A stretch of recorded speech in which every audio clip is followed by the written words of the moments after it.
Il m'a craché en plein visage. Et sa mère, sa sœur, elles ont applaudi. Je suis partie sans dire un mot. Mais à peine 5 minutes plus tard, un simple appel de ma part a suffi à faire trembler les murs de la maison. La pièce est soudainement devenue silencieuse. Je sentais encore sa salive couler sur ma joue, glacée et salée, pendant que les applaudissements résonnaient autour de moi. 3 personnes, 3 membres de sa famille, qui applaudissaient avec fierté.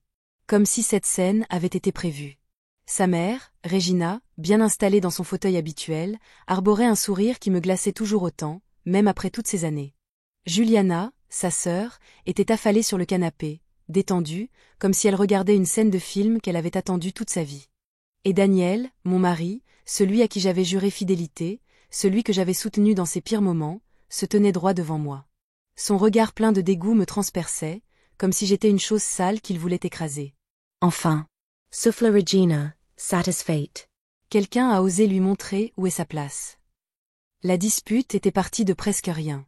À vrai dire, je ne me souvenais même plus de la raison. Peut-être à propos du repas. Ou une histoire de linge à récupérer. Depuis quelque temps, tout ce que je faisais les agaçait. J'étais toujours trop quelque chose. Trop lente, trop rapide, trop présente, trop discrète. Même ma manière de respirer semblait poser problème. Avant d'aller plus loin, n'oubliez pas de vous abonner à la chaîne et dites-nous dans les commentaires de quel pays vous regardez cette histoire. Ce jour-là, j'avais simplement tenté de me défendre, d'expliquer mon point de vue. Mais Daniel ne voulait pas m'écouter. Il s'est rapproché calmement, sans dire un mot, et m'a craché au visage. Sans prévenir. Sans s'énerver. C'était froid, prémédité. Une humiliation pure. Je suis restée figée. En 12 ans de mariage, malgré toutes les humiliations quotidiennes devenues banales, jamais je n'avais imaginé atteindre ce niveau. Ce n'était pas une dispute. Ce n'était même plus de la haine. C'était du mépris. Voilà ce qui arrive à celles qui oublient leur place, lança Juliana, en examinant ses ongles comme si de rien n'était. Peut-être qu'elle se tiendra tranquille maintenant. Le mot « place » m'a presque fait rire. Il ne savait rien de ma vraie place. Il n'avait aucune idée de qui j'étais, ni de ce que j'étais capable de faire. Je n'ai pas essuyé ma joue. Je ne me suis pas défendue. Je n'ai pas crié. Je n'ai pas pleuré. Je n'ai pas réagi comme on l'aurait attendu. À la place, j'ai simplement souri. Un sourire calme, presque étrange. Ce n'était pas un sourire de joie, ni même de rage. C'était le genre de sourire qu'on a quand on comprend que quelque chose est enfin terminé. Tu sais quoi? Tu as raison, ai-je dit, posé. Chacun doit connaître sa vraie place. Et en voyant le regard confus de Daniel, j'ai su qu'il ne comprenait pas encore ce qu'il attendait. Ce n'était pas la réaction à laquelle il s'attendait. Il s'était habitué à mes larmes, à mes excuses, à mes tentatives désespérées pour calmer les choses et rétablir la paix. Pendant des mois, chaque confrontation se terminait par une capitulation, une prise de responsabilité, une promesse d'amélioration. Mais cette femme, celle qui s'excusait d'exister, qui se faisait de plus en plus petite pour s'adapter à leur cruauté croissante, était morte au moment où sa salive avait touché mon visage. Je me suis retournée et me suis dirigée vers la cuisine, sentant leur regard dans mon dos. Derrière moi, je l'entendais murmurer, préparant probablement sa prochaine action dans ce jeu tordu qu'il jouait avec ma vie. Ce qu'ils ignoraient, c'est que j'avais compris les règles des mois auparavant. Dans la cuisine, j'ai décroché mon téléphone, les mains immobiles. Cela m'a surpris. Je pensais qu'elle tremblerait. Je pensais que j'allais m'effondrer à cet instant. Au lieu de cela, je me sentais plus calme que je ne l'avais été depuis des années. J'ai parcouru mes contacts jusqu'à trouver le nom que je cherchais. Marcelo, mon frère, avocat, a répondu à la première sonnerie. C'est l'heure, a-t-il dit simplement. Tu es sûr. Sa voix était douce mais professionnelle. Nous avions déjà eu cette conversation, prévue pour ce moment. Il m'a craché au visage, Marcelo, devant sa mère et sa sœur. Elles ont applaudi.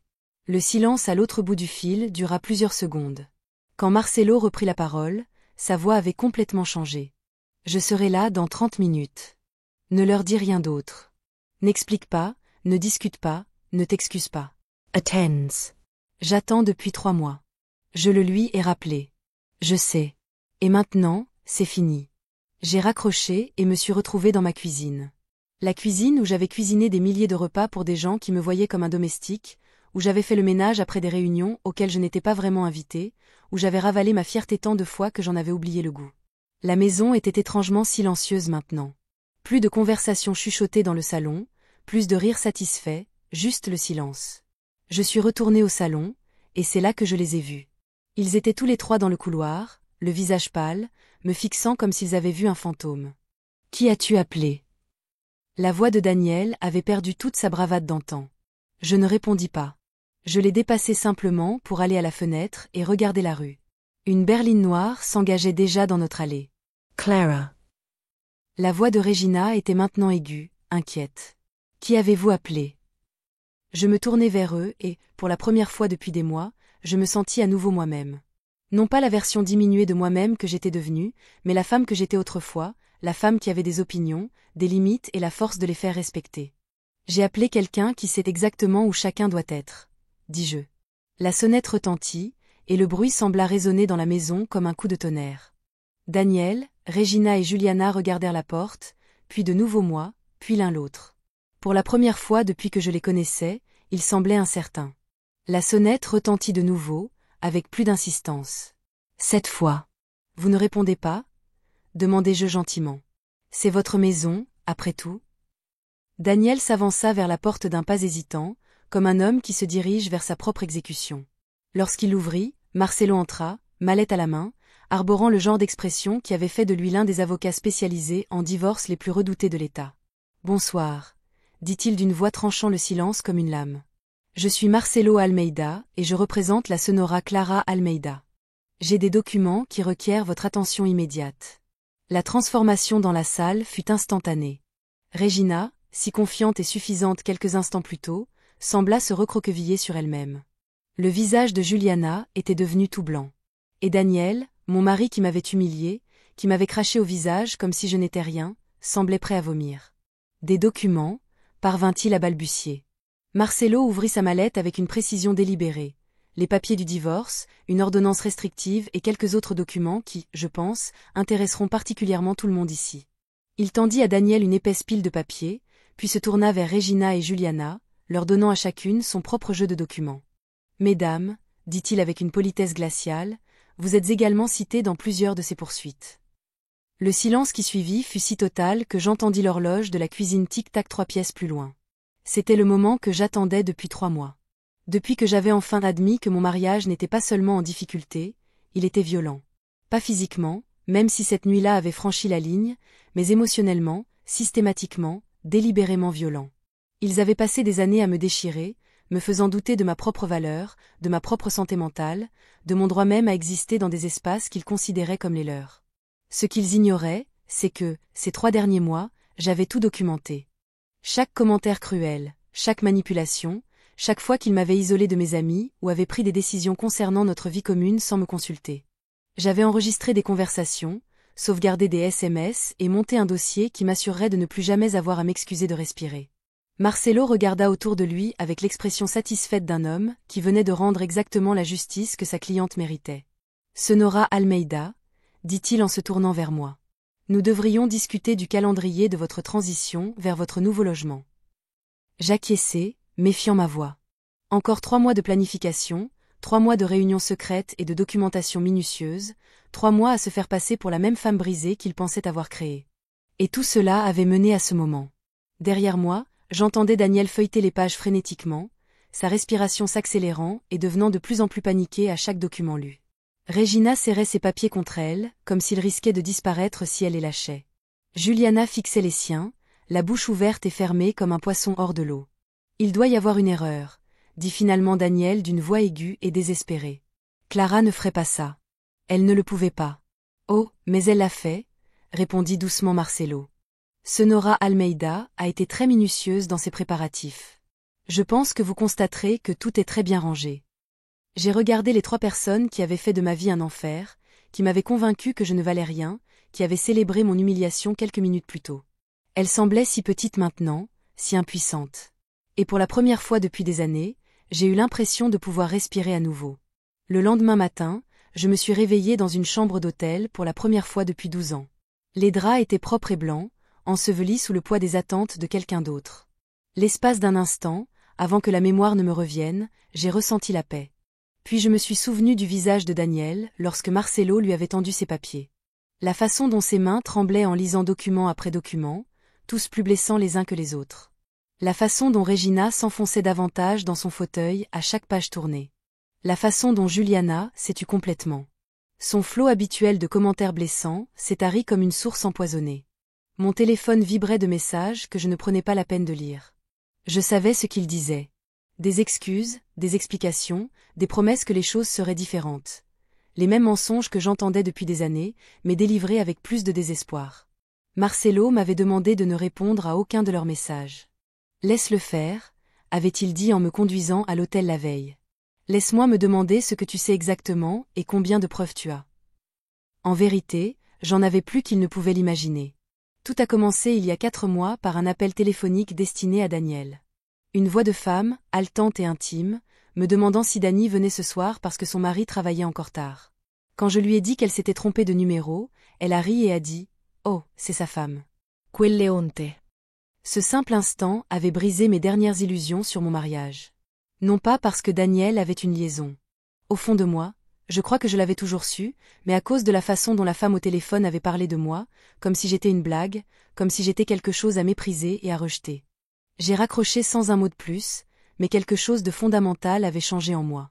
Pour la première fois depuis des années, j'étais en colère, vraiment, vraiment en colère. Non pas le ressentiment muet que j'avais toujours nourri, mais une fureur vive et vive qui perçait le brouillard de confiance en moi qu'ils avaient créé autour de moi. Cette nuit-là, alors que Daniel dormait à mes côtés, rêvant probablement de sa liaison, j'ai pris une décision. Je découvrirais tout, chaque mensonge, chaque manipulation, chaque calcul cruel qui m'avait mené jusque-là. Et ensuite, j'utiliserais cette connaissance pour reprendre ma vie en main. L'enquête fut plus facile que je ne l'aurais cru. Daniel était négligent, trop confiant. Il gardait son téléphone déverrouillé près de moi parce qu'il m'avait si bien appris à ne rien lui demander. Son mot de passe informatique était notre anniversaire de mariage. Un détail qui aurait été touchant s'il n'avait pas utilisé cet ordinateur pour coordonner sa trahison. Ce que j'ai découvert dans sa vie numérique m'a rendu physiquement malade. Pas seulement la liaison, même si elle était déjà assez dévastatrice, mais les conversations avec sa mère et sa sœur, qui cherchaient des moyens de me rendre plus docile. Les blagues sur mon apparence, mon intelligence, ma valeur en tant qu'être humain, la cruauté désinvolte de gens qui me voyaient comme un inconvénient à tolérer plutôt que comme une personne à aimer. Il y avait des conversations par SMS remontant à des années, où ils élaboraient des stratégies pour m'isoler de mes amis. Regina avait même élaboré un plan pour me rendre financièrement dépendante d'eux, suggérant à Daniel de me décourager de travailler et d'utiliser l'argent comme une arme pour contrôler mon comportement. Elle est très indépendante, avait écrit Regina à Juliana. Il faut lui faire comprendre que son bien-être dépend entièrement de notre bonheur. La réponse de Juliana fut encore pire. Ne t'inquiète pas, maman, mais dans quelques années, elle sera tellement brisée qu'elle ne se souviendra même plus de qui elle était. Lire ces mots, c'était comme mourir et renaître en même temps. La part de moi qui espérait encore une réconciliation, qui cherchait encore des excuses à leur comportement, s'est éteinte instantanément.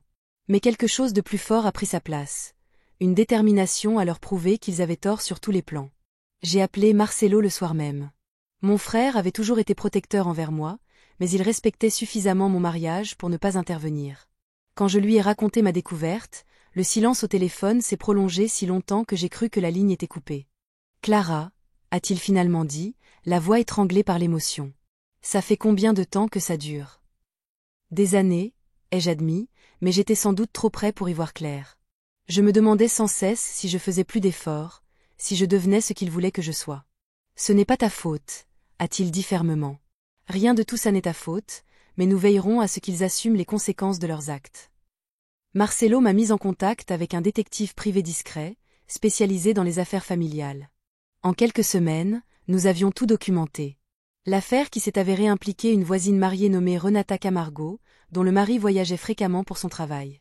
Les manipulations financières, notamment les cartes de crédit que Regina avait ouvertes à mon nom à mon insu. Les violences psychologiques systématiques, si progressives que je me suis presque convaincue que c'était normal. Mais les preuves les plus accablantes provenaient de quelque chose que j'avais commencé à faire seule. J'ai commencé à enregistrer les conversations avec un petit appareil que Marcelo m'avait offert. Pas toutes les conversations, juste celles où je sentais qu'ils préparaient quelque chose de particulièrement cruel ou révélaient quelque chose d'important sur leurs véritables sentiments. Les enregistrements étaient dévastateurs. Des heures d'enregistrement audio, où ils parlaient de moi comme si j'étais un problème à résoudre plutôt qu'un membre de la famille à valoriser. La voix de Regina enseignant à Daniel comment me faire culpabiliser de dépenser de l'argent pour moi-même. Le rire de Juliana lorsqu'elle racontait comment elle avait répandu des rumeurs sur moi à d'autres membres de la famille, s'assurant ainsi que je serais isolée lors des réunions. Le pire enregistrement datait d'il y a 2 semaines à peine. J'étais dans la cuisine en train de préparer le dîner quand je les ai entendus parler dans le salon. Quelque chose dans leur ton m'a fait allumer l'enregistreur. Elle commence à se méfier, disait Daniel. Renata pense qu'elle pourrait être au courant pour nous. Et alors ? La voix de Regina était dédaigneuse. Que va-t-elle faire ? Partir ? Elle n'a nulle part où aller. On te le garantit. Juliana ajouta, même si elle apprenait, qui la croirait. Nous avons passé des années à nous assurer que tout le monde sache à quel point elle est instable, jalouse et paranoïaque. Ils prévoyaient de me discréditer avant même que je découvre leur liaison. Ils se préparaient à me manipuler psychologiquement, à me faire douter de ma propre santé mentale, à s'assurer que même si je trouvais la preuve de leur trahison, personne ne prendrait mon parti. Mais ils m'ont sous-estimé, ou plutôt, ils ont sous-estimé qui j'étais avant de passer des années à essayer de l'effacer. J'étais Clara Almeida, la sœur d'un des avocats spécialisés en divorce les plus réputés de l'État.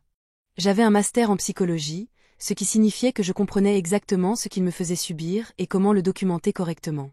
J'avais des amis qu'ils ignoraient, des ressources qu'ils n'avaient jamais cherché à explorer, et une force qu'ils pensaient avoir complètement détruite. Plus important encore, j'avais quelque chose qu'ils n'auraient jamais imaginé que je développerais, la patience.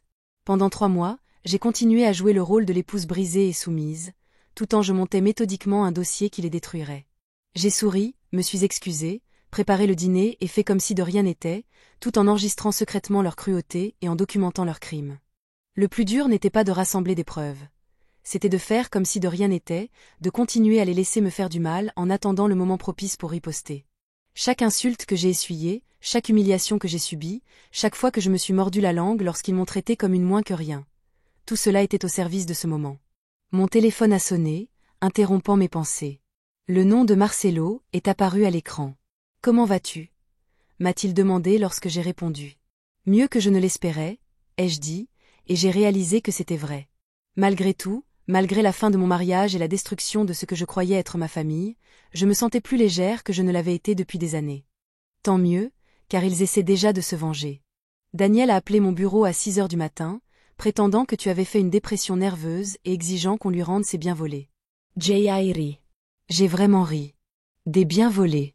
Apparemment, il considère votre collecte de preuves comme un vol. Il prétend aussi que vous avez une liaison, ce qui est ironique compte tenu des circonstances. Laissez-moi deviner. L'idée de Regina, probablement. Elle a appelé 20 minutes après Daniel, suggérant que nous pourrions nous asseoir et régler cela comme des adultes raisonnables. Elle semble penser qu'il s'agit d'une sorte de conflit conjugal qui peut se résoudre par une conversation appropriée. Leur illusion était presque impressionnante. Même confrontés à des preuves documentées de leurs abus systématiques, ils ne pouvaient toujours pas accepter que leurs actes aient eu des conséquences. Et maintenant ? Ai-je demandé. Maintenant, ils découvrent qu'il ne s'agit pas seulement d'un divorce. La fraude financière commise par Regina en ouvrant des cartes de crédit à votre nom est passible de poursuites pénales. La campagne de harcèlement qu'ils ont menée contre vous pourrait constituer une infliction intentionnelle de détresse émotionnelle. Et la liaison de Daniel avec une femme dont le mari est un important homme d'affaires local pourrait avoir des conséquences sociales intéressantes. Mon estomac se serra, quelque chose qui aurait pu être de la culpabilité. Marcelo, je ne veux pas les détruire. Je veux juste qu'ils me laissent tranquille. Clara. Sa voix était douce mais ferme. Ils ont passé des années à essayer de te détruire systématiquement, délibérément, cruellement. Ils ont célébré l'humiliation de ton ex. Ils ont fomenté ta dépression. Ils t'ont volé, ont menti sur toi et ont utilisé ton mariage comme une arme contre toi. Il avait raison. Je savais qu'il avait raison, mais 12 ans de conditionnement ne disparaissent pas du jour au lendemain. C'est à toi de choisir, a poursuivi Marcelo. Nous pouvons régler ça tranquillement, avec des conditions généreuses pour toi et des conséquences minimales pour eux. Ou alors, on peut les laisser assumer pleinement les conséquences juridiques et sociales de leurs actes. Mais il faut prendre une décision avant qu'ils ne réalisent l'ampleur des ennuis dans lesquels ils se sont fourrés. Par la fenêtre de l'hôtel, je voyais la ville se réveiller, les gens aller au travail, à l'école, mener une vie qui avait du sens. Une vie normale, où les époux ne se crachaient pas dessus, où les belles-mères ne complotaient pas contre les femmes de leurs enfants, où les familles fonctionnaient dans le respect élémentaire et la décence humaine. Je voulais cette vie-là. Je voulais être de ces gens qui marchent délibérément sur le trottoir, se dirigeant vers quelque chose de bien au lieu de fuir quelque chose de terrible. À quoi ressemblerait un accord discret ? ai-je demandé. Des conditions de divorce généreuses, la maison, la plupart des biens et des accords contraignants stipulant qu'ils n'auront plus aucun contact avec vous à l'avenir. Ils évitent les poursuites pénales et l'embarras public. Vous retrouvez votre liberté et votre sécurité financière. Et l'alternative, des poursuites judiciaires, la révélation publique de l'affaire, de la fraude financière et des abus systématiques. Ils pourraient encourir la prison, la faillite, la destruction sociale totale. J'ai fermé, mais j'ai regardé fixement Daniel en prison. Regina accusée de crime. La reputación irreprochable de Juliana en ruine. Il y a 3 mois, l'idée m'aurait horrifiée, mais c'était avant d'écouter des heures d'enregistrement où il riait de ma souffrance. Il faut que j'en réécoute un, ai-je dit soudain. Bon sang, s'il vous plaît, il faut que je me souvienne exactement de qui ils sont. Marcelo est resté silencieux un instant, puis j'ai entendu le son de sa frappe. Quelques secondes plus tard, mon téléphone a vibré au son d'un fichier audio. J'ai appuyé sur lecture et j'ai entendu ma propre voix, demandant d'abord si quelqu'un voulait encore du café. Puis la réponse de Regina. Elle est tellement désespérée de leur faire plaisir, n'est-ce pas? Comme un chien qui quémande des restes. Le rire de Juliana. Au moins, les chiens sont utiles. La voix de Daniel, froide et dédaigneuse. Parfois, je me demande ce que j'ai bien pu lui trouver. Elle était devenue si pathétique au fil des ans. Tu as vu un paillasson? Avait répondu Regina. Et c'est exactement ce qu'on avait fait d'elle. J'ai éteint l'enregistrement et je me suis assis. Dans le silence de ma chambre d'hôtel. C'étaient ces gens qui avaient prétendu m'aimer, qui avaient assisté à mon mariage et promis de me considérer comme un membre de leur famille. C'étaient ces gens qui avaient systématiquement détruit mon estime de moi tout en me rendant reconnaissante de ce privilège. Lorsque j'ai rappelé Marcelo, ma voix était ferme et claire. Je veux qu'ils assument toutes les conséquences, ai-je dit. Ce sont eux. La guerre ne faisait que commencer. 3 jours après la signification des papiers du divorce, Daniel s'est présenté à mon hôtel. J'étais assise dans le hall avec mon café, regardant les informations du matin, quand je l'ai aperçu à travers les portes vitrées. Il avait une mine affreuse, mal rasée, les vêtements froissés, le genre de désarroi désespéré qui survient après des jours sans dormir. Le personnel de l'hôtel a tenté de l'en empêcher, mais sa voix a résonné sur le sol en marbre lorsqu'il a exigé de voir sa femme. Ex-femme? Ai-je corrigé silencieusement. Les journaux étaient très clairs à ce sujet. Clara, s'il vous plaît. Il était à 3 mètres de moi, suffisamment près pour que je puisse voir le bord rouge de ses yeux. Il faut qu'on parle. Je l'ai regardé par-dessus ma tasse de café. Cet homme avec qui j'avais partagé mon lit pendant 12 ans. Et je n'ai rien ressenti, ni colère, ni tristesse, pas même le plus faible écho d'amour, juste une vague curiosité quant à ce qu'il pensait pouvoir dire d'important. Parlez maintenant, a-t-il dit simplement. Il a balayé du regard le hall animé, espérant apparemment un peu d'intimité pour sa performance, quelle qu'elle soit. Comme je ne bougeais pas, il s'est assis à contre-cœur en face de moi. La situation a dégénéré. Il a repris le ton qu'il avait autrefois employé pour expliquer pourquoi j'exagérais la dernière cruauté de sa mère. Je sais qu'on a eu nos problèmes, mais divorce, accusation criminelle. Clara, c'est de la folie. Ways. J'ai pris une autre gorgée de café. Qu'est-ce qui te paraît fou? Le moment où tu me craches au visage, ou celui où toi et ta famille avez passé des années à détruire systématiquement mon estime de moi en riant dans mon dos. Son visage s'est empourpré. Tu ne peux pas utiliser ces enregistrements. Enregistrer des gens sans leur consentement est illégal. J'ai failli sourire. Regina avait visiblement fait des recherches et lui avait donné cette réplique. En fait, dans cet état, une seule personne doit consentir à un enregistrement. Puisque j'étais présente à chaque conversation que j'ai enregistrée, c'est parfaitement légal. Son visage s'est vidé de ses couleurs. Tu l'as planifié. Tout ça? Tu prevoyais de me détruire. Non, Daniel, j'avais prévu de me sauver. Il y a une différence. Il se pencha en avant, et pendant un instant, j'ai aperçu l'homme dont j'étais tombée amoureuse il y a tant d'années, avant que sa mère ne le convainque que m'aimer était une faiblesse, avant qu'il n'apprenne que la cruauté pouvait se déguiser en force. Clara, je sais que j'ai fait des erreurs. Nous en faisons tous, mais nous sommes une famille. Les familles règlent les problèmes ensemble.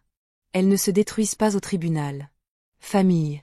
J'ai répété le mot comme s'il m'était étranger. Daniel, te souviens-tu de ce que ta mère a dit quand elle a appris que j'avais fait une fausse couche il y a 3 ans?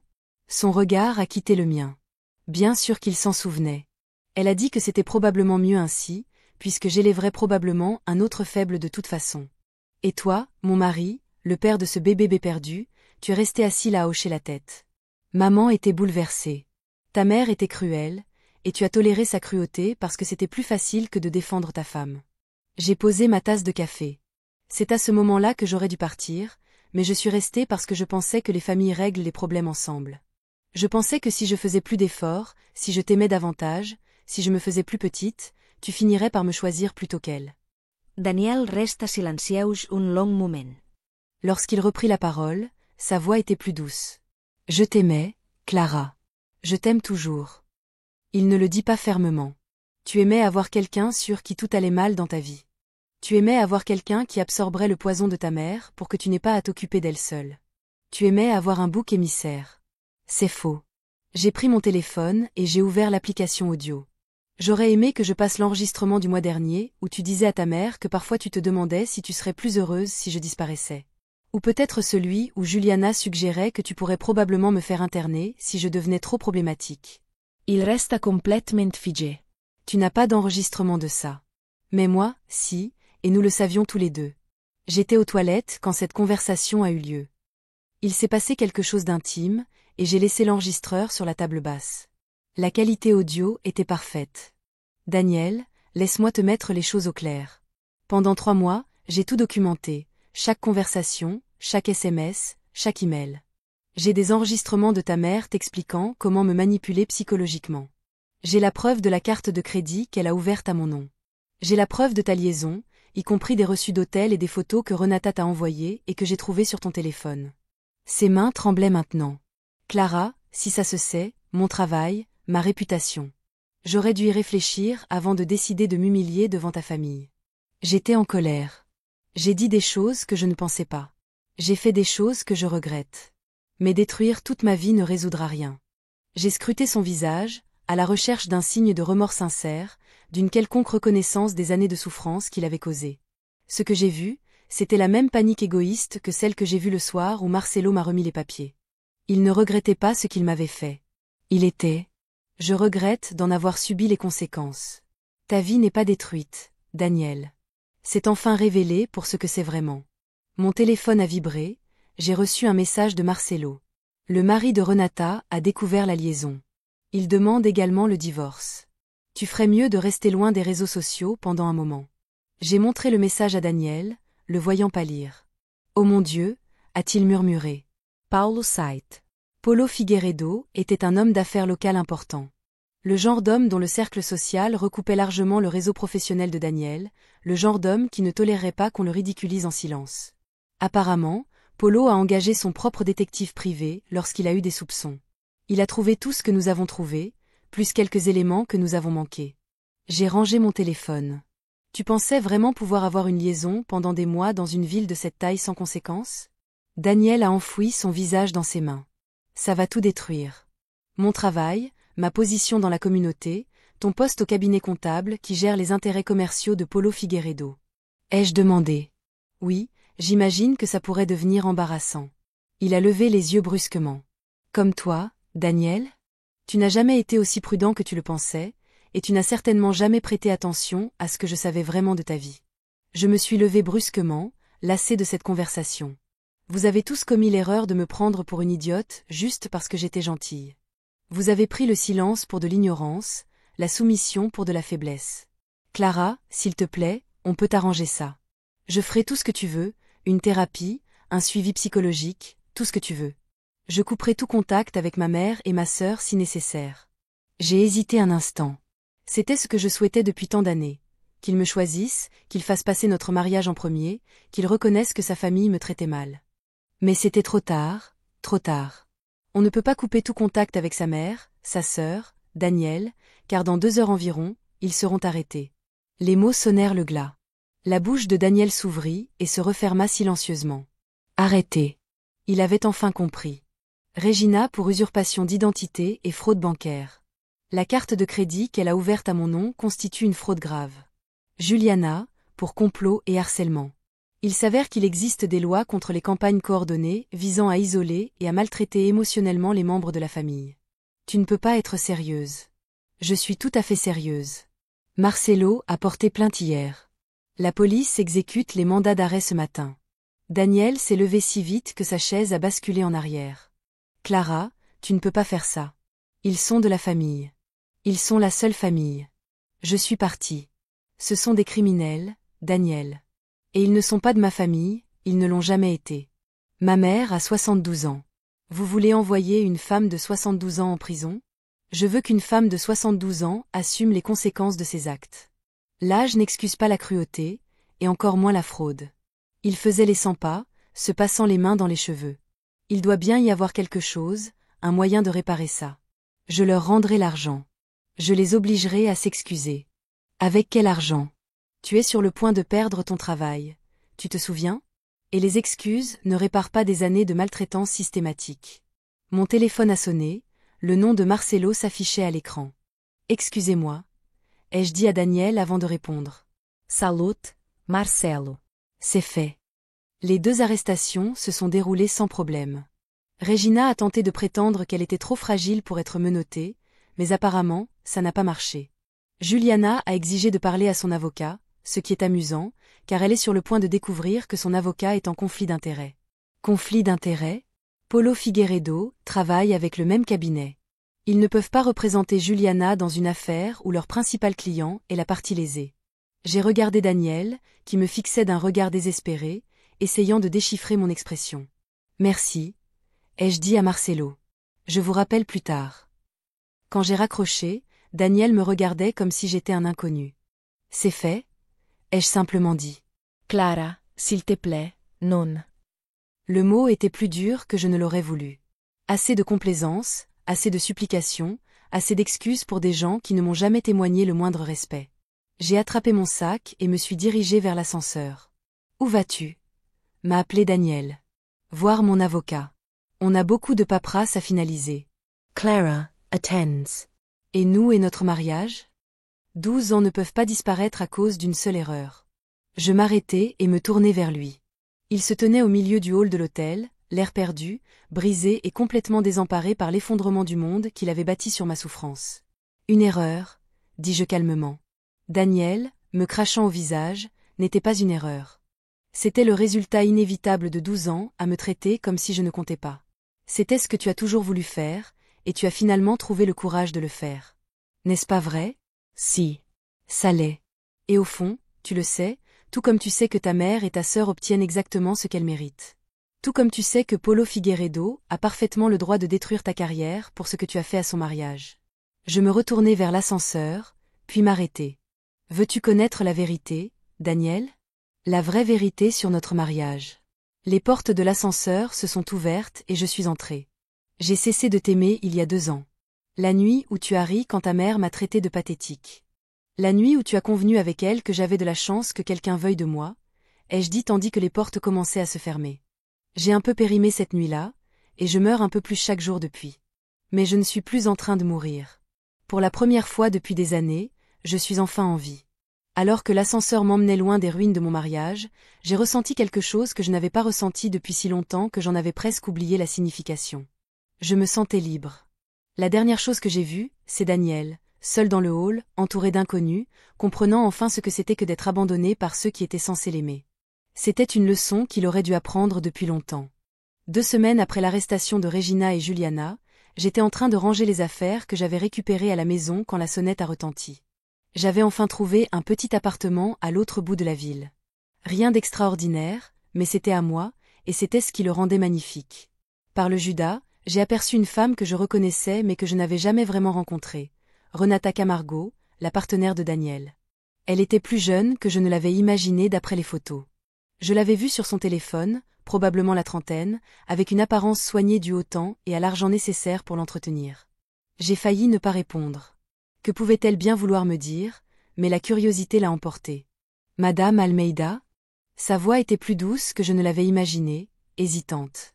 Je suis Renata Camargo. Je pense qu'il faut qu'on parle. J'ai ouvert la porte, mais je ne l'ai pas invitée à entrer. Je n'imagine pas de quoi on aurait à discuter. Elle avait l'air nerveuse, jouant avec la bandoulière de son sac. Je sais que tu me détestes probablement, et tu en as parfaitement le droit, mais il y a des choses sur Daniel, sur toute cette situation, que tu ignores. Des choses que tu mérites d'entendre, je pense. Contre toute attente, je me suis écartée et je l'ai laissée entrer. Elle a examiné mon appartement modeste d'un œil coupable, réalisant probablement que, pendant qu'elle jouait à la maîtresse de maison avec mon mari, j'avais été chassée de la maison où j'avais vécu pendant plus de 10 ans. Je vous ai apporté quelque chose, a-t-elle dit en sortant une enveloppe de son sac. Des photos, des SMS, des emails, des preuves qui peuvent étayer votre dossier. J'ai pris l'enveloppe, mais je ne l'ai pas ouverte tout de suite. Pourquoi m'aideriez-vous? C'est vous qui avez détruit mon mariage. Le visage de Renata s'est crispé. Non, je ne l'ai pas fait. C'est ce que je suis venue vous dire. Je n'ai pas détruit votre mariage, Madame Almeida. C'est Daniel qui l'a fait, et il a détruit le mien aussi. Elle s'est assise lourdement sur mon canapé, paraissant soudain beaucoup plus âgée que son âge. Je dois tout recommencer, a-t-elle dit. Parce que ce que vous pensez qu'il s'est passé entre Daniel et moi n'est pas toute la vérité. Je suis restée debout, les bras croisés, à attendre. Il y a 6 mois, j'avais des problèmes dans mon mariage. Polo et moi consultions un thérapeute pour essayer de résoudre certains problèmes. Daniel était mon voisin et semblait si compréhensif, si encourageant. Il m'a dit que son mariage était terminé, que vous n'étiez ensemble que pour la forme. C'est un mensonge. Je le sais maintenant. Mais à l'époque, il était très convaincant. Il a dit que vous vous étiez éloignés, que vous ne vous parliez presque plus, que vous aviez tous les deux convenu que le mariage était mort, mais qu'aucun de vous ne voulait traverser les tracas du divorce. J'ai ressenti une colère familière. Même dans votre cas, Daniel réécrivait notre histoire pour jouer les victimes. Il m'a montré des SMS. Renata a continue. Des conversations qu'il prétendait avoir eues entre vous deux, où vous aviez convenu de voir discrètement d'autres personnes, jusqu'à ce que vous compreniez les modalités de la séparation. Il a simulé des SMS. Je pense que oui. Enfin, je ne les ai jamais remis en question à l'époque, car il semblait concorder avec tout ce qu'il me disait. Il était tellement détaillé sur votre prétendu arrangement, tellement pragmatique. Renata a ouvert son sac à main et en a sorti son téléphone. Mais la semaine dernière, après que Polo l'a découvert et m'a confronté, j'ai commencé à réfléchir sérieusement à ces messages et j'ai réalisé que je ne les avais jamais vus sur ton téléphone. Daniel les montrait toujours sur le sien, prétendant en avoir fait des captures d'écran. Elle m'a tendu son téléphone, montrant une série de SMS censés être de moi à Daniel. Ce ne sont pas les miens, ai-je dit immédiatement. Regarde le numéro de téléphone. Ce n'est même pas le mien. Je sais. Je l'ai découvert en cherchant le numéro en ligne. Il n'existe pas. Daniel a créé de fausses conversations pour me convaincre que tu acceptais cette liaison. Le calcul derrière cette tromperie était stupéfiant. Daniel n'a pas seulement trompé, il a élaboré un mensonge élaboré pour manipuler Renata et la faire participer à sa trahison. Il y a plus, a dit Renata doucement. Tu te souviens de cette nuit où tu es allé voir ta sœur il y a environ 3 mois? Ce week-end? J'ai hoché la tête. J'étais allé voir ma sœur Carla à Salvador, ayant besoin de temps pour assimiler tout ce que j'avais appris sur Daniel et sa famille.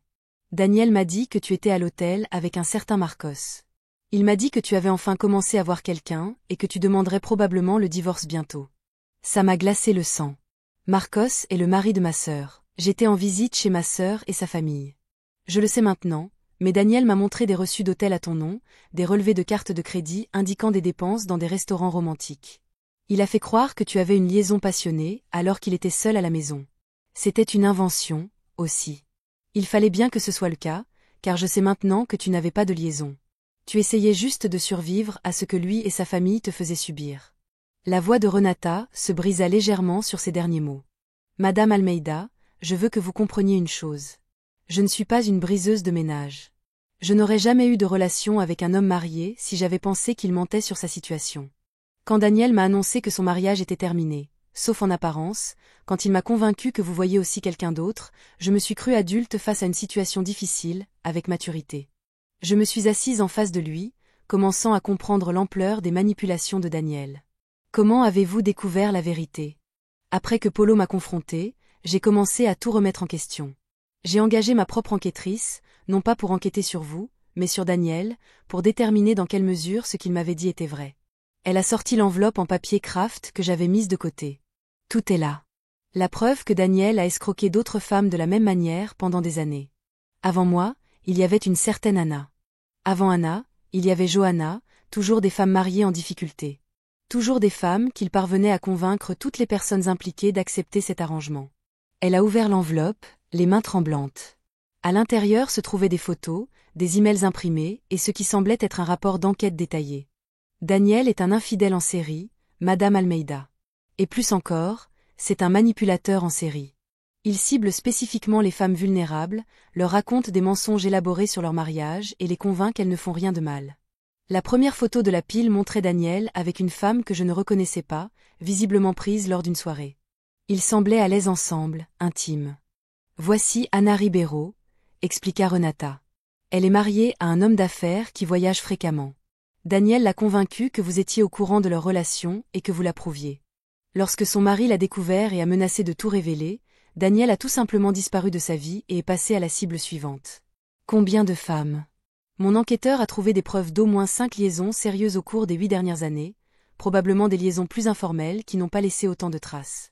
Je pensais avoir vécu un mariage difficile ces dernières années, confronté à l'hostilité croissante de Daniel et de sa famille. Mais la vérité, c'est que j'avais été mariée à un inconnu, un prédateur qui exploitait la vulnérabilité des femmes contre elles tout en détruisant systématiquement l'estime de soi de sa femme à la maison. Pourquoi me dis-tu ça? Ai-je demandé. Pourquoi m'aider? Renata est restée silencieuse un long moment, car Daniel a aussi détruit mon mariage. Polo demande le divorce et il s'assure que tout le monde dans notre entourage sache ce que j'ai fait. Ma réputation est ruinée.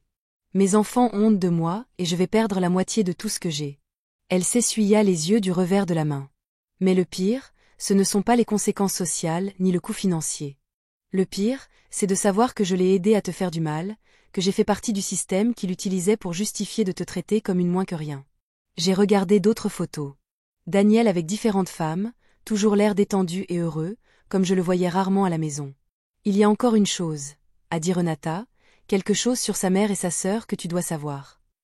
Et elle? Elle savait tout. Mon enquêteur a trouvé des SMS entre Daniel et Regina, où elle l'entraînait à gérer ses relations multiples. Elle l'aidait à garder la trace de ses mensonges.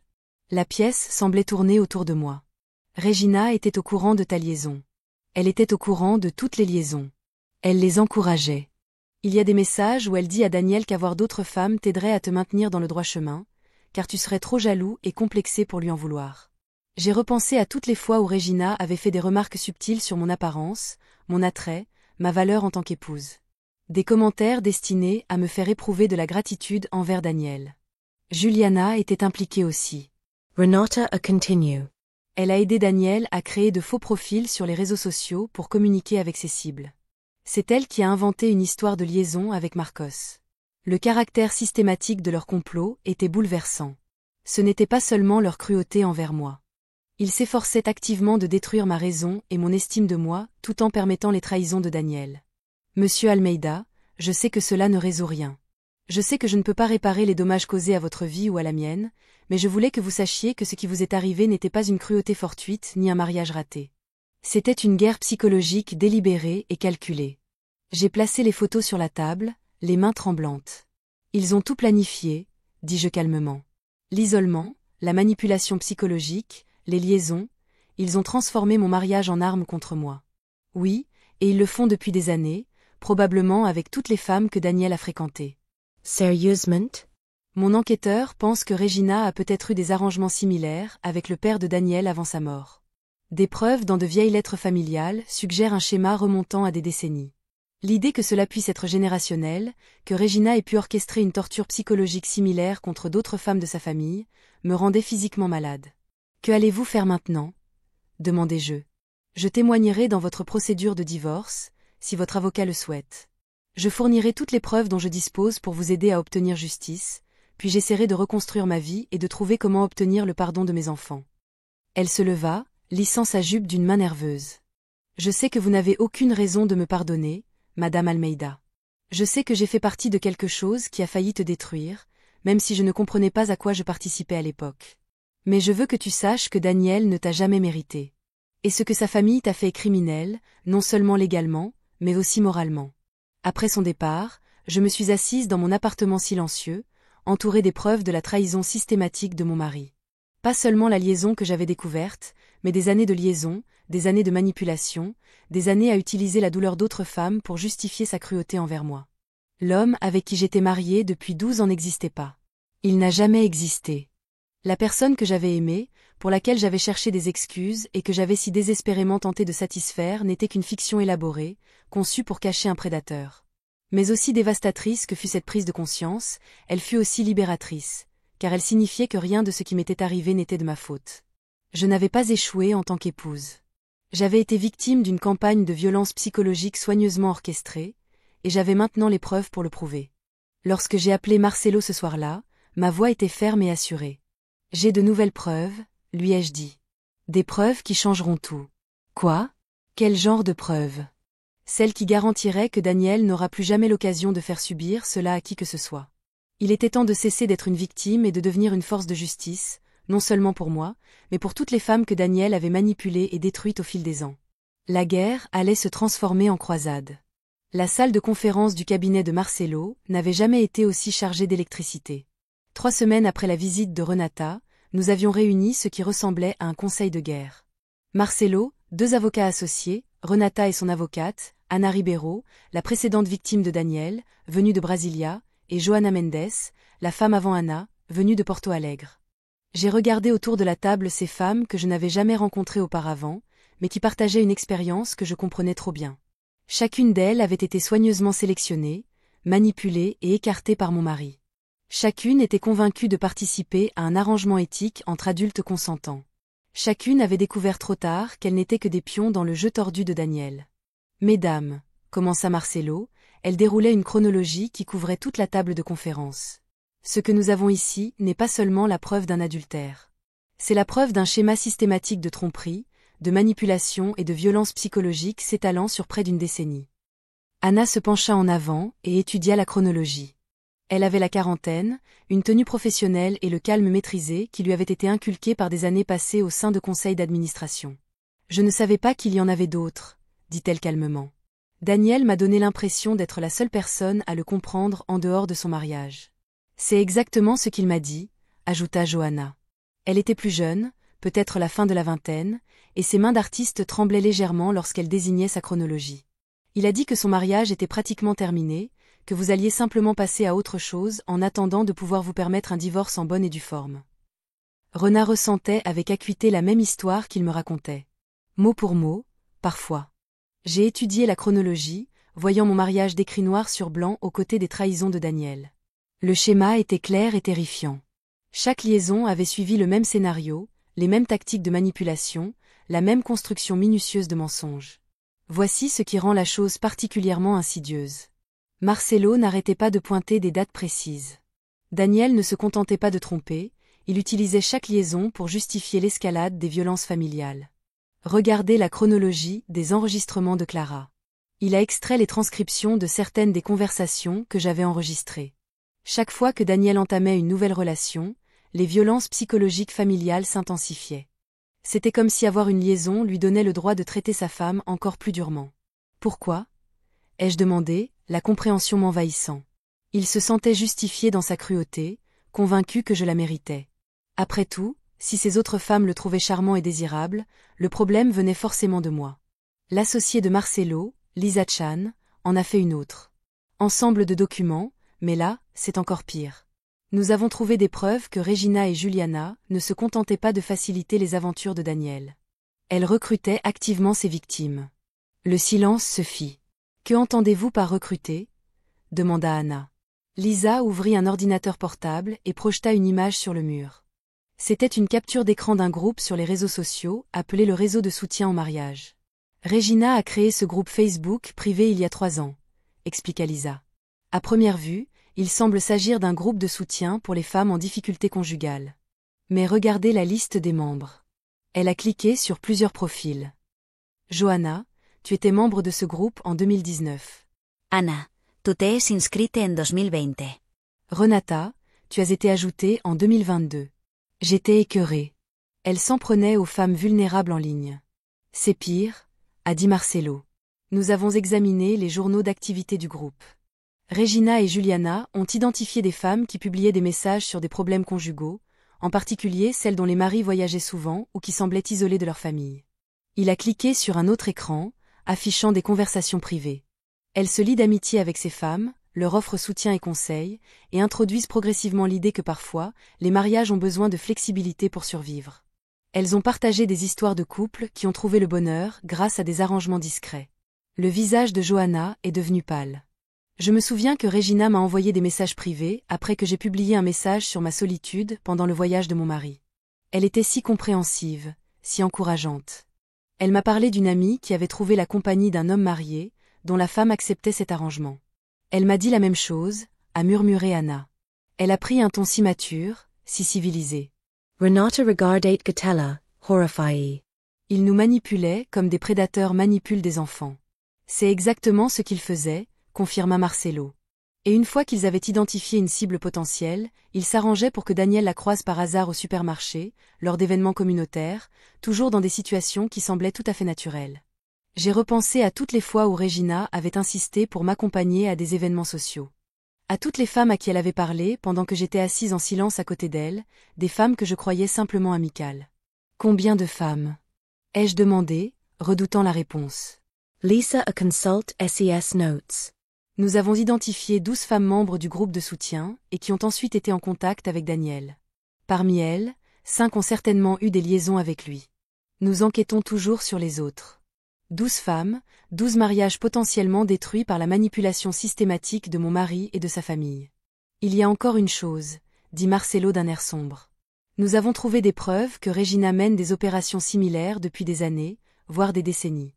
Avant le groupe Facebook, elle utilisait des groupes religieux, des organisations communautaires et même des réunions parents-professeurs pour identifier et cibler les femmes vulnérables. Il a sorti une boîte remplie de vieilles lettres et de documents. Ceux-ci appartiennent au père de Daniel. Après sa mort, Regina a caché tous ses papiers parmi ses documents professionnels. Nous avons trouvé une correspondance suggérant qu'il avait lui aussi des relations extra-conjugales, toutes sur le même modèle. J'ai sorti une de ces lettres, datée d'il y a 23 ans.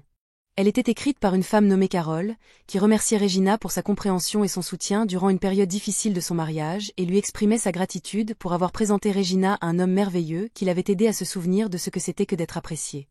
Mon Dieu, j'ai respiré. C'est une histoire de génération. Regina a appris cela en observant son propre mari, puis l'a transmis à Daniel. C'est une affaire de famille, dit Renata avec amertume. Détruire des mariages et manipuler les femmes, c'est littéralement l'affaire de famille. Anna se leva brusquement et se dirigea vers la fenêtre. Vous savez le pire ? Je l'appréciais beaucoup. Regina, bien sûr. Après que Daniel nous ait présentés, elle m'appelait parfois juste pour parler. Elle me disait combien elle était heureuse que Daniel ait trouvé quelqu'un qui le comprenne, combien elle était reconnaissante que je lui redonne de la joie. M'a-t-elle dit la même chose ? Demanda Johanna. J'avais l'impression de faire quelque chose de noble, d'aider un homme bien à survivre à un mariage difficile. Je me souvenais des sourires entendus de Regina. Sa façon parfois de me tapoter la main avec sympathie après Daniel avait été particulièrement cruelle. Elle tirait satisfaction des deux côtés. J'ai réalisé qu'elle aimait voir Daniel me faire du mal et qu'elle se liait d'amitié avec les femmes qui l'utilisaient pour justifier sa souffrance. Marcelo la percevait avec angoisse. Regina Almeida est une prédatrice psychologique. Elle s'épanouit en détruisant la vie et les relations des autres femmes, et ce depuis des décennies. Que pouvons-nous y faire ? Demanda Renata. Je veux dire, nous pouvons légalement l'empêcher de faire ça à d'autres femmes.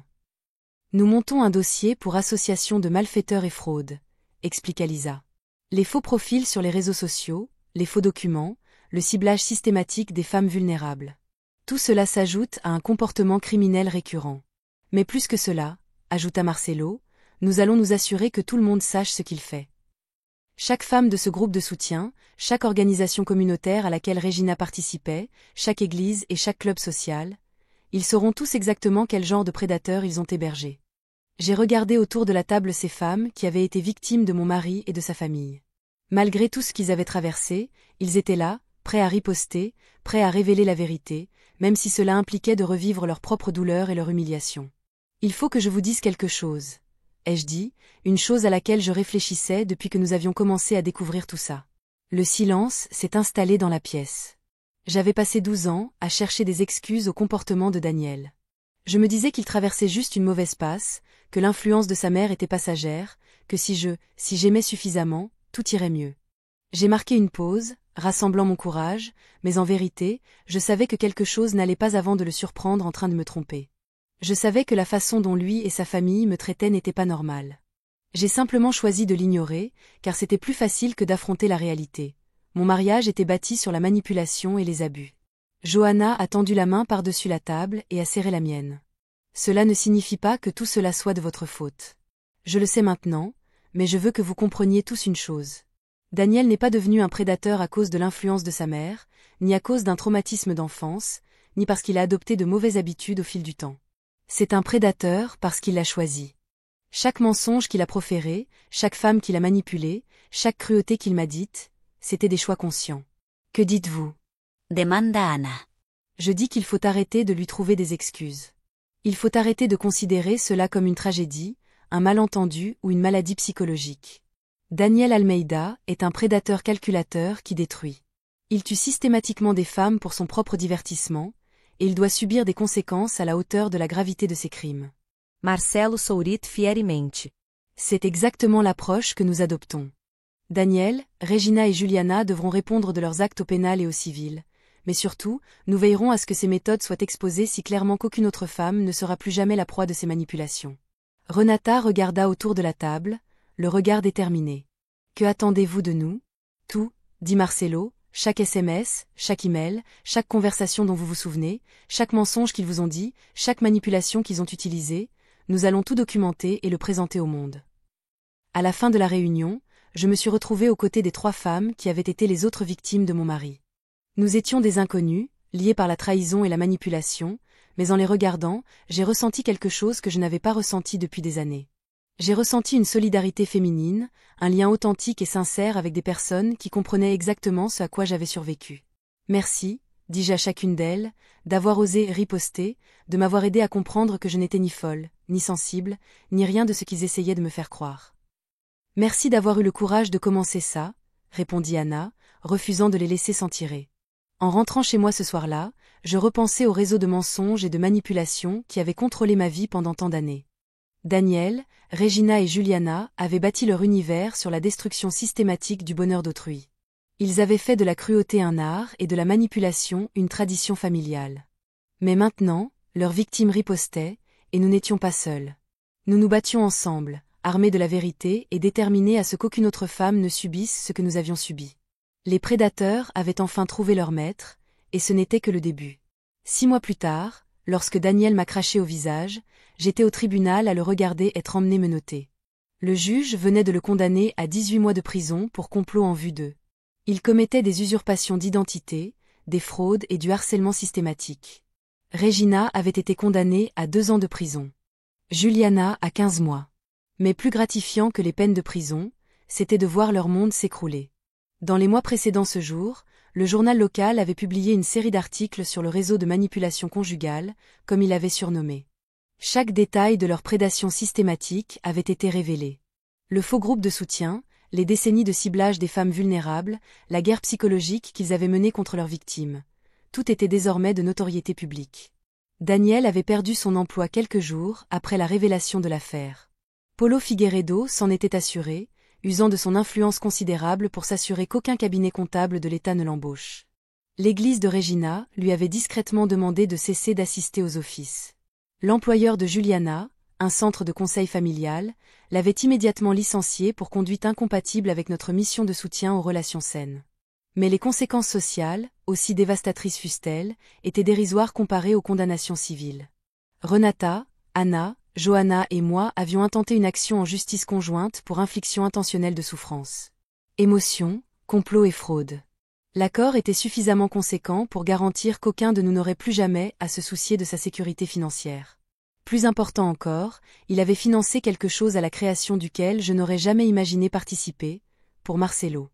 Il est apparu à mes côtés, tandis que le tribunal se vidait. Le journaliste de la chaîne nationale souhaite réaliser une nouvelle interview. Êtes-vous d'accord? J'ai hoché la tête. Ces derniers mois, j'étais devenue ce que je n'aurais jamais imaginé devenir. Une avocate, la voix des femmes systématiquement manipulées et maltraitées par des personnes censées les aimer. L'interview a eu lieu sur les marches du tribunal, un journaliste posant des questions auxquelles j'avais déjà répondu des dizaines de fois. Mais je ne me lassais jamais de raconter cette histoire, car à chaque fois, une autre femme, quelque part, reconnaissait sa propre expérience et réalisait qu'elle n'était pas seule. Señora Almeida? A demandé le journaliste, que diriez-vous aux femmes qui subissent peut-être une manipulation similaire dans leurs relations? J'ai regardé droit dans la caméra, pensant à toutes les femmes qui pouvaient me regarder, des femmes qui vivaient la vie à laquelle j'avais échappé. Je leur dirais que l'amour ne doit pas vous diminuer. Ai-je dit. Le véritable amour ne vous oblige pas à vous excuser d'exister, ni à accepter la cruauté déguisée en honnêteté, ni à devenir invisible pour maintenir la paix. Si les gens qui vous entourent détruisent systématiquement votre estime de soi, ce n'est pas de l'amour, c'est de la maltraitance. Après l'entretien, je me suis rendue à mon nouveau logement, non plus un simple appartement, mais une vraie maison, avec un jardin et des fenêtres laissant entrer la lumière du soleil. Elle était plus petite que celle que je partageais avec Daniel, mais elle était entièrement à moi, choisie par moi, décorée selon mes goûts pour la première fois depuis 12 ans. Renata m'attendait sur mon perron avec une bouteille de champagne et un dossier rempli de papiers. « C'est officiel », a-t-elle dit en brandissant les documents. L'Institut Almeida pour la sensibilisation est désormais une association à but non lucratif.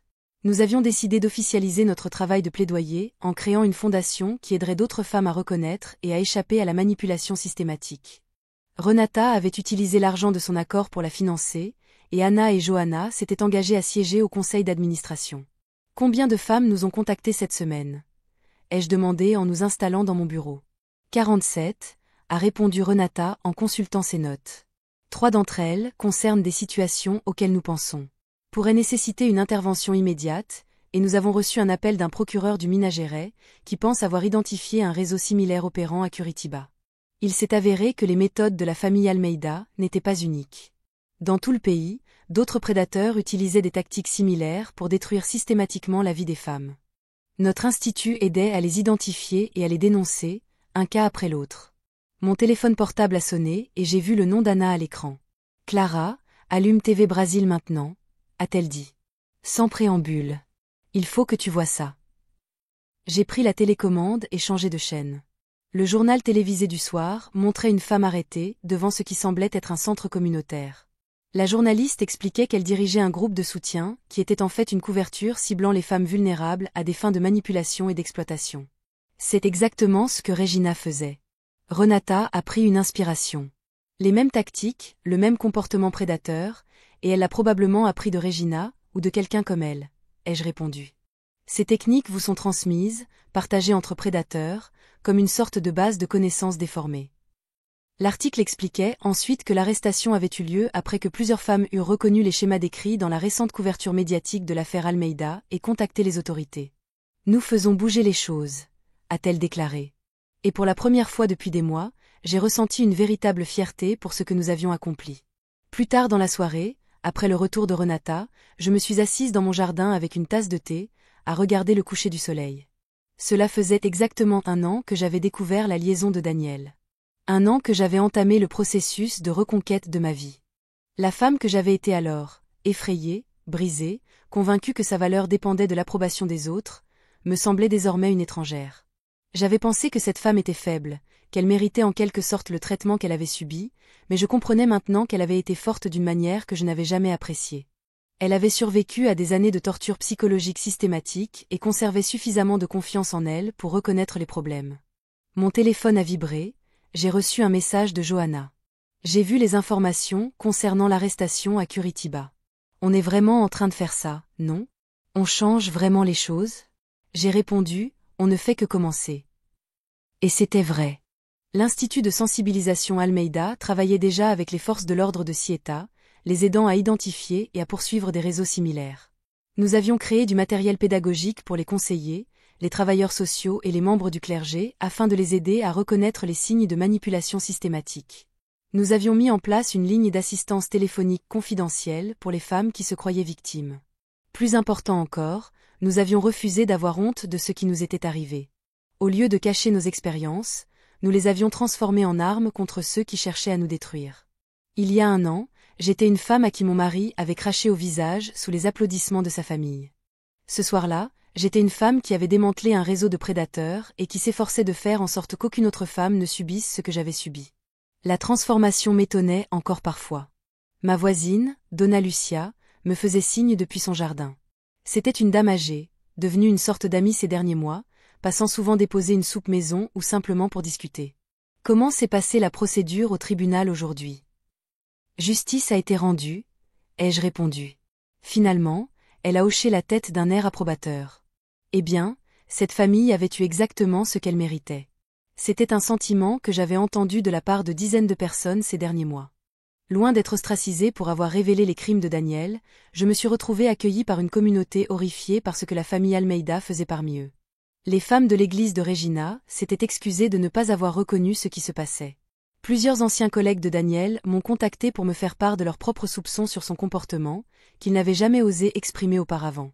Même Paulo Figueiredo, l'ex-mari de Renata, avait fait un don substantiel à notre institut, affirmant vouloir contribuer à empêcher d'autres hommes d'être victimes de ces escroqueries, car c'était une autre chose que nous avions apprise.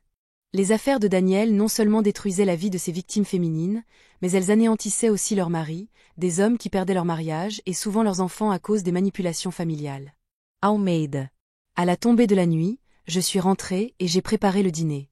Un repas simple, mais que j'avais choisi et préparé exactement comme je l'aimais. C'était si peu, mais pendant des années, je n'avais cuisiné que ce que Daniel et sa famille préféraient, ajustant mes goûts aux leurs jusqu'à presque oublier ce que j'aimais vraiment manger.